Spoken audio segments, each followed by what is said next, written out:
All right, another video book review, except this one is different. It is the end of the year. As you can tell kind of from outside, it's a little bit dreary. It is December 15th, 16th, end of the year, right? We're getting close to the year. I'm in the middle of reading Shadows Upon Time by Christopher Ruocchio, the seventh and final book in Sun Eater, and I'm about 60% through, and it has not cracked my top 10. So I just said, whatever, I'm just going to go ahead and finish this, because I'm not sure if I'm going to finish that gargantuan book by the end of the year, as I have a limited time now. But anyways, number 10, Dead House Gates, Malazan book 2, Malazan Book of the Fallen book 2. I read this many months ago, towards the beginning. I have reviews, I think, for all of these. And I just was floored by it in its depth. It was lengthy. It was such a strange book, but you're really invested in. You have a couple different characters going around, but the one that sticks with you is the group that is a part of that long march, that long retreat right through the desert, and you are with them through battles, through exhaustion, through fatigue, through mutinies, through everything under the sun. And that I've never felt so exhausted, but also like excited for the actual conclusion of the journey, like to be excited with them, because I felt like I was with them on there. It was actually really crazy. It was almost like Lonesome Dove, where you're on that trail, that dusty trail, except this one is filled with a lot more bodies. So I was really happy with that book. And then there were also these other side plots, as I think of them, but they're pretty main plots as well, that open up the world, expand the plot, kind of push that story that was started in the first book forward a little bit more, it felt like. And that was also really cool, really made the world feel deeper, and I enjoyed it.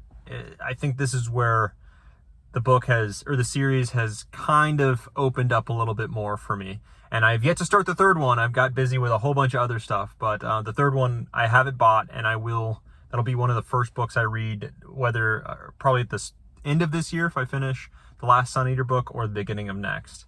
So there's that. Number 10. Number 9, 11/22/63 by Stephen King. Not that old of a book for reading wise. I read that only like 2-3 months ago, something like that. And I was just enamored with it.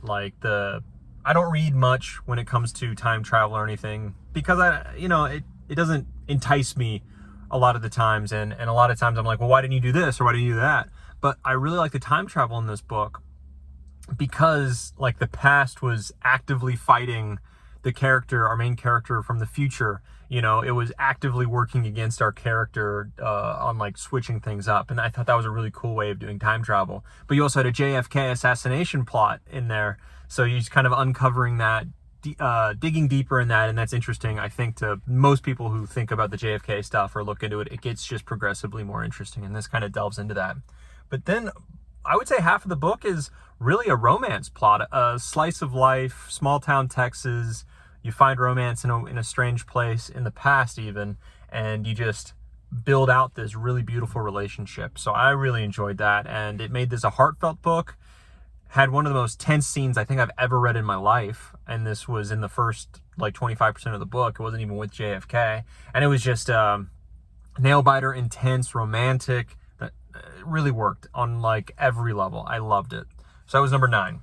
Number 8, Sword in the Storm, book 1 in the Regante series. By the way, number 10, Dead House Gates, Malazan, that's by Steven Erikson. 9, Stephen King. And 8, Sword in the Storm, is David Gemmell. First book in the Regante quadrilogy? Quartet? One of them, right? I've heard many different things there. But it set up this newer kind of fantasy to me, where it is an older book, but it's newer in that it feels very much set in the real world. It feels like the Celts, right? And you kind of figure out why it's very entrenched in the Celtic kind of mythology later, and why it's a fantasy but not in a lot of ways. But you have this almost mythological heroic character, right? But he's making you're thrown into a mythology. Basically, it feels like those ancient mythologies, or an Arthurian tale or something. but you're also seeing the behind the scenes, the nitty gritty, oh, our hero just slaughtered an entire village, like an Anakin Skywalker kind of thing, but a little bit better done, a lot bit better done, right? And the ramifications are felt a lot more, and you really get a sense of this character where he's great, where he's got the ability to, pick up a kid who doesn't have working legs, or I forget his ailment, but he couldn't like leave the house really and enjoy himself. So Corbin would just show up, pick him up like out of the blue and say, hey, there's a great river. We all swim at it. I know you would love to do it. You haven't swam yet. Let's go do it. Picks him up, walks him over there out of the goodness of his heart, really. But then he also has a lot of like this inner turmoil that will cause him to murder a village of people at the drop of a hat. So it's a very interesting dynamic there. And I just loved how this series progressed as well. This is a great start to it, and it just was a mythology come to life, really. But you got to peek behind the curtains, and it was fantastic. It has romance, it has everything. It's great. 7, A Hero of Our Time by Lermontov, the Russian, right? Is it Mikhail Lermontov? I forget his first name, but it's Lermontov. One of the classics in Russian, right? Russian authors. And this is just a near perfect written novel, like short book. Actually, it was very short, but just perfectly written. And it was a translation, obviously. I don't know who the translator was. I really need to look into it to see what other translations this guy has done, because that teamwork of Lermontov and then the translator working together to bring Lermontov to life, it was the most exquisitely beautiful writing I think I've ever read. And how the descriptions of everything. You were in the Caucasus, you were describing even characters. If you've read Russian, old Russian literature, classic Russian literature, the characters and the depths of the descriptions of these characters, and how deep you go in the, everything about these characters, and how they just really jump off the page, even if they were written 250, 300 years ago, kind of thing. It's more in depth, and the characters are more unique feeling than most other literature that I've ever read. And this has that written beautifully, while also having everything else written beautifully. And it was also really cool because it was a hero of our time. It was ironic even. It was a play because the author deliberately had a bad negative image of like young men at that time. I forget when it was. It was like mid 1800s or something. But a really bad view on the like what young men aspired to, what was actually pushed as good to these young men. And he made this character in there, gave him all those traits, and then put him on page, and you saw him kind of work his magic. And it was a scathing remark on current times of that era, but it was just a really interesting like view into the past, right? As you pierce the veil, I think is how Tolkien would put it, or someone put it to Tolkien. But it was just a really cool way of seeing that. But again, beautiful writing, some of the best I've ever read in my life. Number 6, Blackstone Heart. Blackstone Heart. Who is that by? I forget his name. Michael R. Fletcher. Michael R. Fletcher. I forget it right there because I mixed him up with the next one that I have next on my list, because these two I kept reading books by them. But Michael R. Fletcher, really a knockout artist that I've been reading recently, starting with Beyond Redemption again at the end of last year. That was, I think, my number 2 book. Best book of the year that year. This is going to be number 6. Still really great. This is just a stronger year than last year, which I'm very happy about.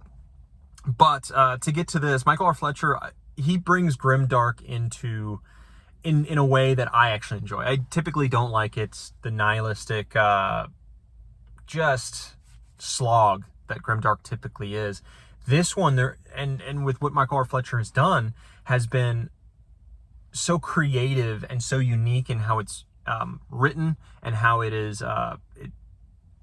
the weirdness of the books. The weirdness is what really gets me going. Beyond Redemption, you had the magic system was, if you have people believe you have the magic or the charisma or the skills or whatever, you have it, and it enhances as it goes. So it's kind of a snowball effect there, and the repercussions of that was just amazing to see. And it was just there's some great stuff there. This has also something really interesting. And this, it feels more like a classic fantasy where you have the built out world, the deep histories being revealed, all this kind of stuff, the different magic systems. And I really loved that. This was one of the coolest that I've seen, actually, where it felt like one of the most cohesive and most efficient worlds in how everything meshed together, that I can speak to. There was demonology, there was wizardry, there was a couple other like necromancy. There was other different types, and they all worked together. It wasn't just like, oh, wouldn't it be cool to put necromancy in this world? No, it wasn't that. It was everything kind of flowed together in their own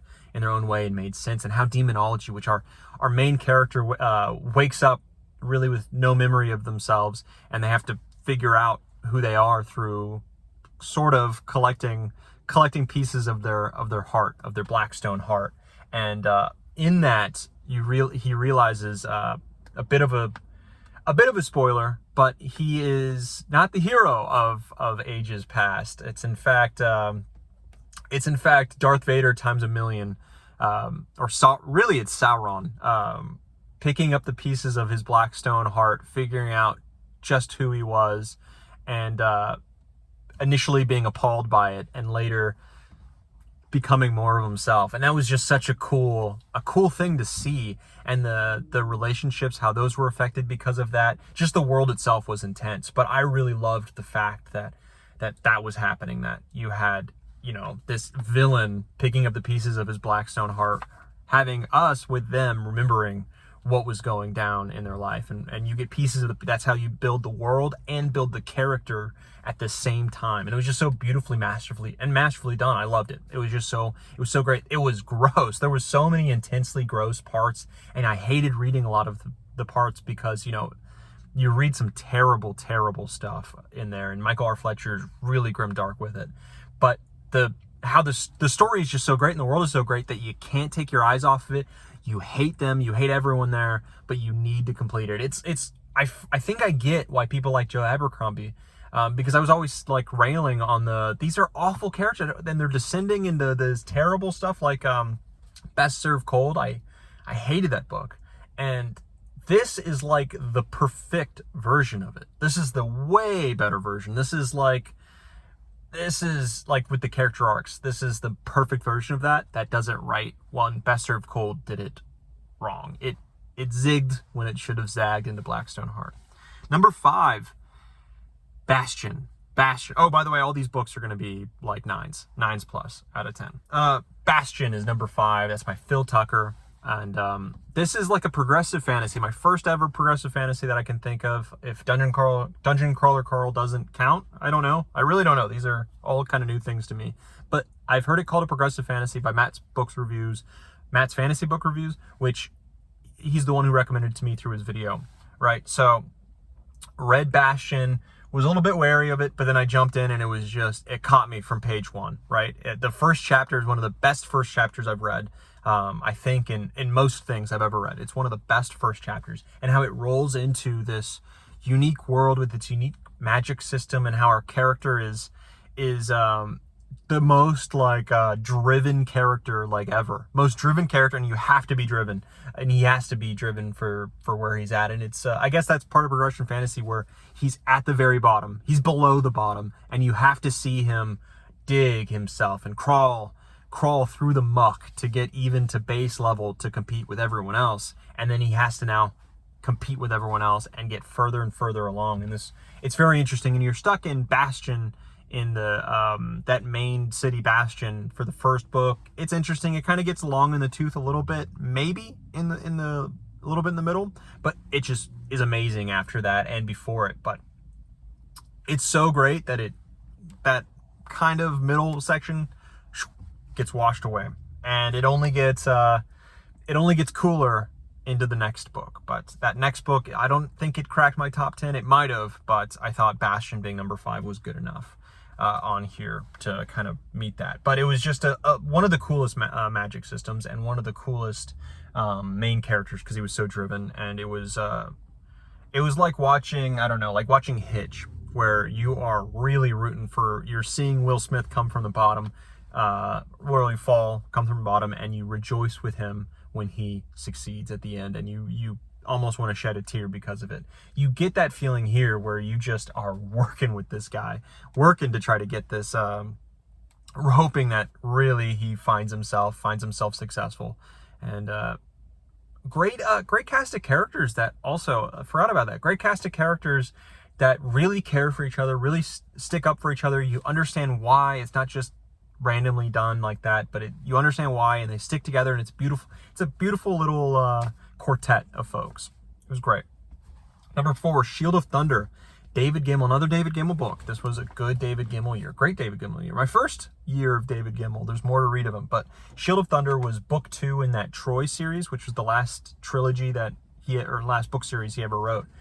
Shield of Thunder, book 2, and I thought it was the best of the trilogy for sure, and it really stood out and actually was able to stand with the big dogs of like Sword in the Storm, of the big dogs of David Gemmell's books that I've read so far.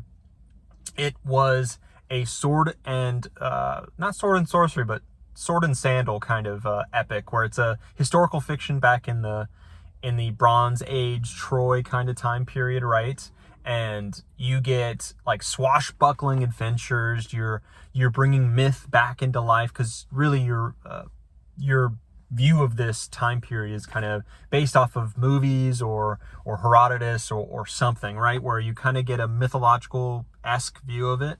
But this kind of brings it to life, and David Gemmell breathes life and kind of tears the veil away and has you see what maybe could have happened. And it's just great writing in that way. And our characters are just fantastic to read. You know, you have the could be bumbling idiot, but is actually it's beautifully done. I can't believe I've never thought of it of how David Gemmell kind of changed that bumbling idiot into a true, fully fledged, capable character, while still maintaining, that bumbling idiot kind of and hilarious kind of character with that. And it was just fantastic.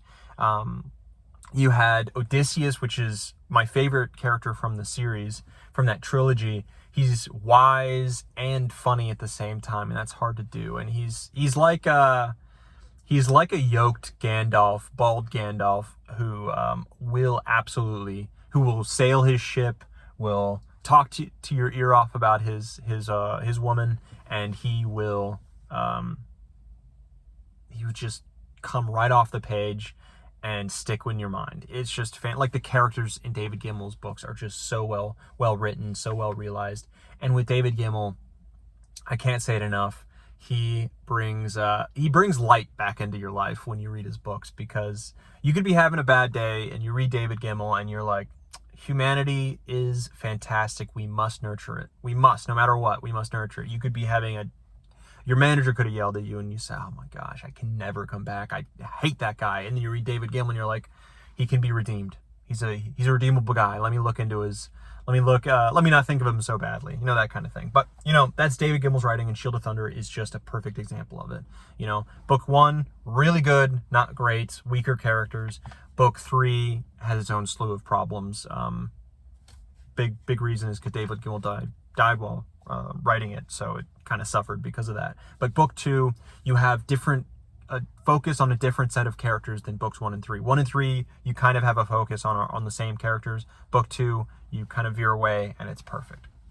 I would have loved a trilogy with just those characters. Number 3, Will of the Many by James Islington, or Islington. I don't know who what, but James Islington is how I say it, so we shall keep it that way to not confuse my already addled brain. Will of the Many feels, it was Red Rising, but fantasy, and it was great. It was great. The pacing was just breakneck perfect.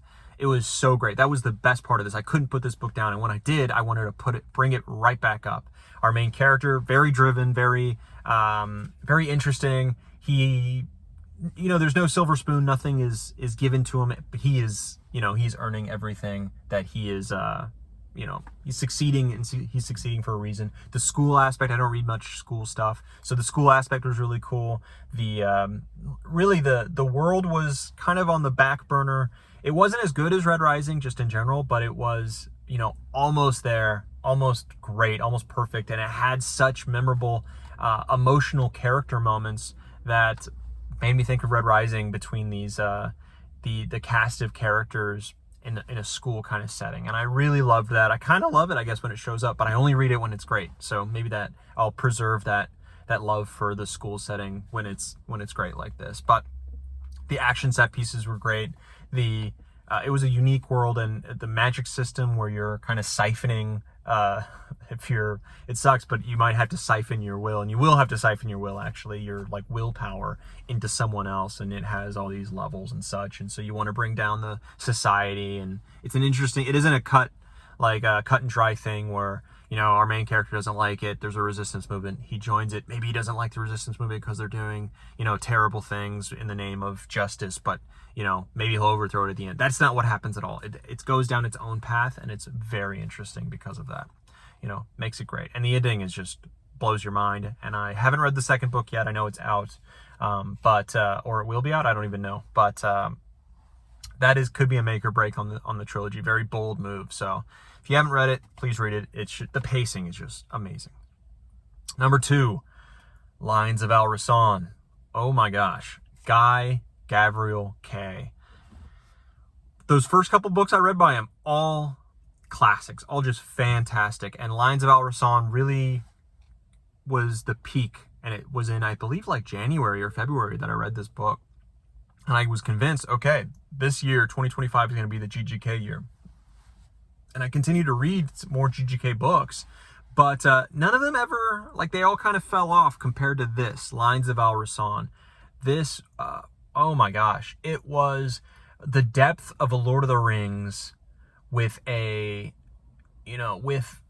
like a low fantasy setting that was utterly just melancholic and transformative in how I view settings in fantasy, where, you know, nothing has come even close to Lord of the Rings Middle-earth. Nothing. This is the only one, and this is the only one because you're really the author breathes life into Al-Andalus, Spain, which turns into actually Al Rassan in here, where you have like the jewels of these cities that were once great and are still great and have like a beautiful mixture of all these different cultures.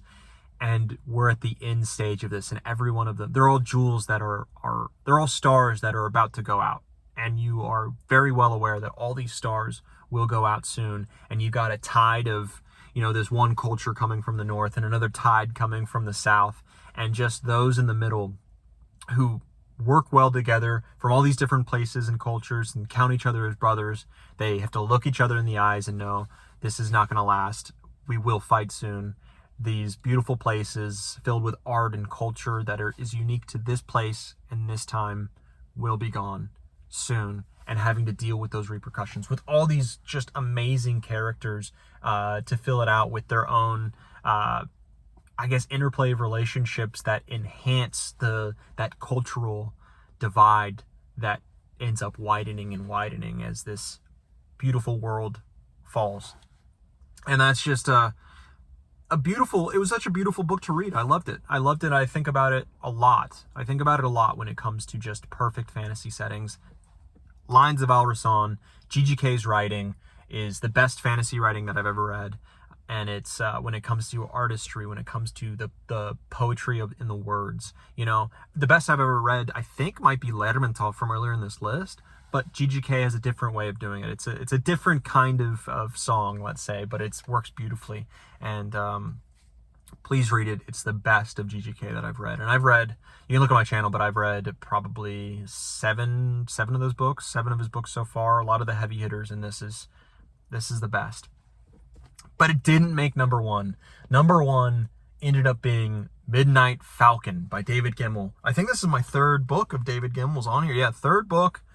And it hit the top spot because this was all the depth of, it felt like all the depth of a Lines of Al Rassan, almost all the depth with heroic kind of fantasy, with really, really in-depth, just flawed characters who are all working towards redemption, or you see them not, but it's that interplay between redemption, of earning redemption, but even if you're, you know, stealing money from your family and killing your grandmother, you know, and then making a heroic choice later kind of thing, which I think does happen with like even a minor character. But there's heroism, there is, there is age, because these characters in Midnight Falcon are the next generation after Sword in the Storm. It's book 2 in the Regante.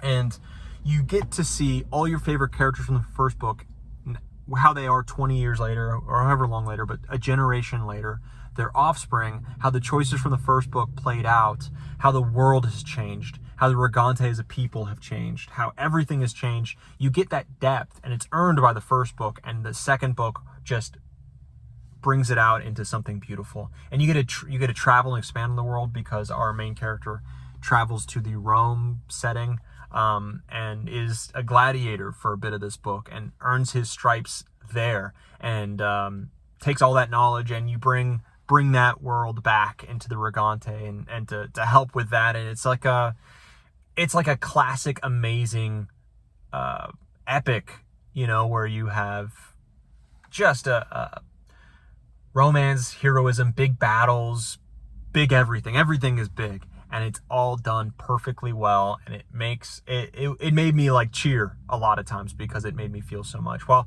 so it's like a double hitter, where some days, like throughout this year, I've had Lions switch between Midnight Falcon, switch from 1 to 2, 1 to 2, all that kind of thing.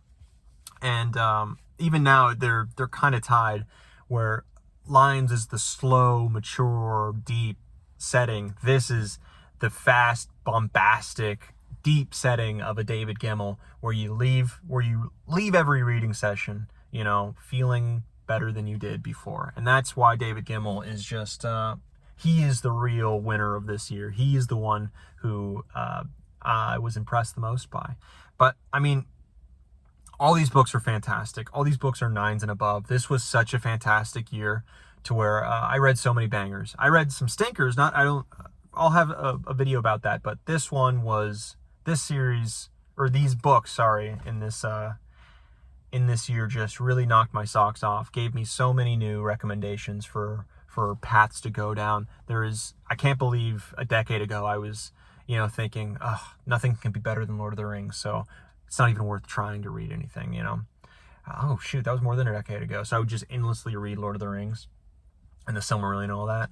Now I'm just so happy that it's ballooned out into this, where I'm getting, all these fantastic, best of the best kind of reads, where, I just feel more just happier in life, honestly, that I have all these fantastical worlds and characters to reach back in time and think about, and really get a lot from. And I love that, and I love the reading process. So I will continue it into the new year, and I hope you enjoyed.